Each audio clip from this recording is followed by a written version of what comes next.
relief to be able to get back in and get in the win column. Not relief because we didn't think we would win. We went in very confident, but relief because I suffered an injury in May, didn't get to fight. It's just long layoff after long layoff, and we're trying to stay as active as we can, but just, yeah, opponents pulling out, getting injured, opponents getting COVID the morning of the fight. You know what I mean? It hasn't been the best run, but hopefully now we've got the ball rolling, and now we can start getting more consistent. Was there fear of not fighting on this card? Yeah, even my cornerman didn't really know, but it's a big emotional roller coaster because we're away from the family for 2 weeks, you know, or more. All the work we've put in, and we're in the city we're going to fight in without an opponent. Yeah. And you know, being America, I was pretty confident they'd get us someone. Anywhere else around the world, I probably wouldn't have ended up fighting. Yeah. And I don't know what the go is there. You know, such a long layoff. You know, we do want to make sure that we're getting in and fighting as frequently as we can. For many reasons, just to keep the ring rust off, support the families back home. You know, got coaches to pay, so it was a big relief when Darrius stepped up. Mentally, what was it like? Like you said, you're in camp, but you don't have an opponent, so you don't really know what to prepare for. You don't know when to go all out or kind of dial back. So mentally, what was going on in camp without an opponent here? We just focused on acclimating. We just focused on that, enjoying the city, getting out, seeing some sights, getting used to the altitude. You know, my second cornerman that was on the way, he's like, "Do I get on the plane or not?" Like, we don't know. And then it's like the night before he was leaving, we got the opponent. So and then it was just a big rush, watch all these fights. And just for anyone who's not sure, I believe it's harder for the fighter who was already going to fight than the person who stepped up last minute, because we have to completely change good habits that we've made in 7 or 8 weeks of training. Whereas, like, I'd love it if they called me up and said fight in a week. I would absolutely love that. Nothing to lose, go in first round, try and swing and take the head off, which is what Darrius did. And we just had to weather the early storm, wait for him to wear out and get the finish. So we implemented that pretty well. Well, kind of going off of that, how did the fight play out in terms of your expectations against Darrius? Yeah, he come out a little different than we thought. So usually he's very forward and backward in terms of explosiveness. So he'd explode, and then I'll take the center of the ring again. He'd explode, I'll take the center of the ring. But he just kept that constant forward pressure, which threw me off initially. And I was like, okay, it's going to be high volume trading in the pocket here. And then yeah, he was very calm. You know, it wasn't the kind of wasn't what you'd expect from someone who's in their first fight. He was very composed, actually, which sort of threw me for the first couple of minutes. You know, he wasn't throwing his head wild like he usually does. He was actually quite composed, which is the opposite. Normally they're composed before the UFC and they lose their shit in the UFC. But he did very well. Props to him. What did you think of that fake out he did, where it looked like he was rocked, and when he ran in, he like kind of snapped up and pointed and laughed at you? Yeah, I mean, I'm always cautious when I think I've got someone hurt. So that played in my favour at that time. But I mean, it's part of the game. You know what I mean? Yeah, it's legal. He can do it if he wants. Did you think it was a low blow? I started second guessing myself, and then the crowd started booing. I was like, man, I love Salt Lake. I don't want the fans here to hate me. But I don't think they were booing me at the end of the day. I was told that it was low, but then people that were watching from the outside, they said no, it was on the belt of the shorts, which is not necessarily low. But who knows? He's a martial artist. I like to give everyone the benefit of the doubt. Believe that we're all honest people. Maybe it caught his shorts, maybe it pulled his cup up. So if it was low, I do apologise, and I'll just keep it more consistent next time. And in terms of your career, I know you said you want to stay active. Is the goal to be on that Sydney card? I would assume you want to fight in Australia. Look, we haven't sat. I mean, in my mind, it was this fight and then potentially Abu Dhabi.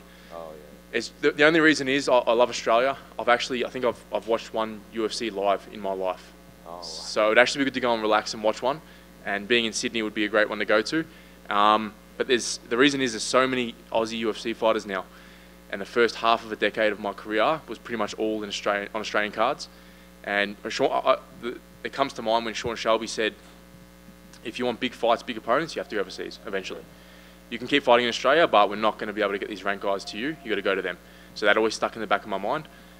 So that's why when I say I'm not fussed if I fight in Australia or not, that's the reason why. Sure. And like I wouldn't have missed this event for the world. BMF title, huge fight, huge card. All finishes so far. I think it was like sub knockout. It's just it's such a good card to be a part of. Is there any names you want in Abu Dhabi? Kevin Holland called me out at weigh-in. Like we're fighting in. What did he say? I called him out a long time ago because I was trying to get. I I think it was when my opponent pulled out and I was in Vegas. And I was calling everyone out. Ponzinibbio blocked me on Instagram, by the way, because Kevin Holland, everyone. And then he goes, Jake, did you call me out? I go, yeah. He goes, we're fighting in 2 weeks. I'm like, relax, man. Like, we'll fight, but we'll see, let's win these fights first. So, if he did mean that, then we could tear that up. That'd be a fun fight. I've wanted that for a long time. And then last one for me, unrelated to the fight. Is that the brand of sacrifice tattooed behind your ear? So this is it's a wolf symbol. So it's an old Celtic warrior symbol. Just so happens that it's from an anime, and it's on the exact same spot in the anime. So now I'm like contemplating getting it taken off, to be honest, because all I get asked is if I'm an anime fan. I've never watched an anime in my life, to be honest. I might have to watch it. He's a big anime fan. That's why. Yeah. Is it Berserk? Yeah, I have that on my shirt. Oh, you do? Okay, yeah. So now you got to keep it. I'll have to keep it. I'll keep it. Well, speaking of the potential low kick, I think when you go back and you watch, you'll even hear Rogan say the ball of your foot actually hit him in the abdomen, so it looked like the most damage was going in that, and maybe your heel kind of then dug into it as you followed through it. So I think you'll be fine with it once you see it. But what I thought was interesting is after that, you immediately threw it first. That was like the first strike you did back. Is that partially to just kind of clear that and not become afraid of using that weapon because it was potentially a low blow, or was that just a big part of the game plan that you were hoping to use? It was part of the game plan, which we're at the back warming up. My coach goes, "Man, your teeps are very good. Like, you should use them." So I was like, "Oh, I'll use them," and then that's what sort of zapped him, I think, more than anything. So it was just that one that was a bit lower. I did it off a switch stance. The rest of them were off the lead foot. So I just went back to throwing him off the lead foot, and it was just purely based on the fact that I knew it was zapping his energy, so I wanted to keep throwing him. And then I saw his hand started dropping to cover it after that. So I was like, okay, there's some openings there. And then he shot. And there's a couple of times where you guys definitely either just decided to stand right in front of each other and just kind of throw bombs. Do you welcome those sort of exchanges just to kind of test the chin and see who's got the better one? Or did it sort of surprise you that he was willing to kind of just stand in there and just start throwing like that? No, we knew he was going to come out first round. Like I said, these guys have nothing to lose. I always said, I wish the UFC would message me and be like, hey, outside in the parking lot right now. That would be my ideal UFC fight because no time to think about it. Go in and just fight. So I sort of envy that as opposed to having 8 weeks to just sit and dwell on an opponent, and then you don't even end up fighting that opponent. You've got to quickly switch to another opponent. So, but yeah, it was there's a lot of just re-strategizing pretty much. And he, like I said before, he come out completely different to what we thought. He was a lot more composed and a lot more just steady.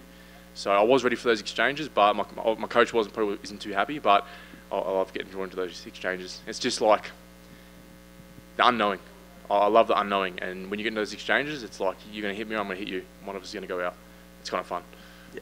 We often hear fighters when they have like short notice fights. A lot of times, some guys they don't pay attention really to so much a game plan specifically for an opponent. They always just kind of work on what bits of their fight game they need to work at.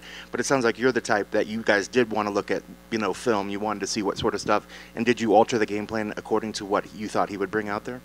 Yeah, we did. Initially, we wanted to start the fight the same as the last opponent, but then obviously the last opponent wasn't gonna shoot. Probably likely not to shoot it at all, and he wasn't going to stand and trade, and not as good off the back foot. Whereas Darrius didn't really give me that forward pressure at all. He sort of kept me moving backwards. So yeah, it was some retweaking there, and completely different. The last guy was 6'2", 6'3". Darrius is a lot shorter, a lot smaller. He's likely to shoot as well. So it was a complete 180 from the opponent that we did have. So it was just a big scramble, and to be honest, like you said, sometimes going into a fight and just focusing on what you're good at is the better option. So we have a balance. We don't like to look at opponents too much because it's mentally draining, but you do need to know their strengths and weaknesses, and you do need to know where you can take advantage of your strengths. And last thing for me, when you got the choke on him, it almost looked like he was ready to tap before you ever secured it in. Could you feel that he was sort of waning in those moments? I think the commentary team said that you beat him into submission because he was willing to tap before you ever secured it. Could you notice that at the very end? Yeah, look, when we hit the ground, I thought I was going to TKO initially, and then I learned this from he's no longer in the UFC, but Zuba Tukugov. So he actually came out to Melbourne. We trained with him, and he implanted that in my head. He said, "Don't rush, don't force submission." He said, "Let them give it to you, because then you know that's you're going to get 100%. If you jump on something and rush, you're likely to fall off, or they're likely to defend. if they give their back and they're willing to tap, that's when you've got it. And there's no better feeling. You can get a quick sub or a quick knockout. There's no better feeling than making someone quit and break them down. It's a bit sadistic, I guess, but I like breaking people down over time like that. We always say, use the scalpel first, and then hit him with the hammer later. Yeah, thank you.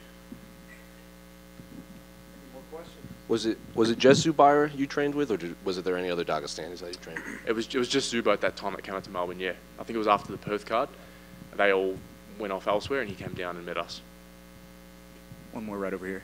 Yep. 5 of your 8 submission wins are by rear naked choke. Would you say that is your favorite submission? It's probably just the most common one that we end up in. You don't really see many subs off your back. I think in my early fights, it was all triangle chokes. Yeah, that was one of my main subs, but everyone's good on the ground now. You don't want to be playing off your back against anyone. It's a really hard game to try and play guard. So yeah, I mean, there's if you trap an arm or trap their legs, which I sort of sat back on Darrius's legs, if you hit them, there's only really one way they can turn, and that's to give their back up. So that's why it's such a very common submission. And due to that, we work it so much because it's a very common position to end up in. Kevin's pretty good in his guard. Sorry? Kevin Holland's pretty good in his guard. He is, yeah. I might have to test it out.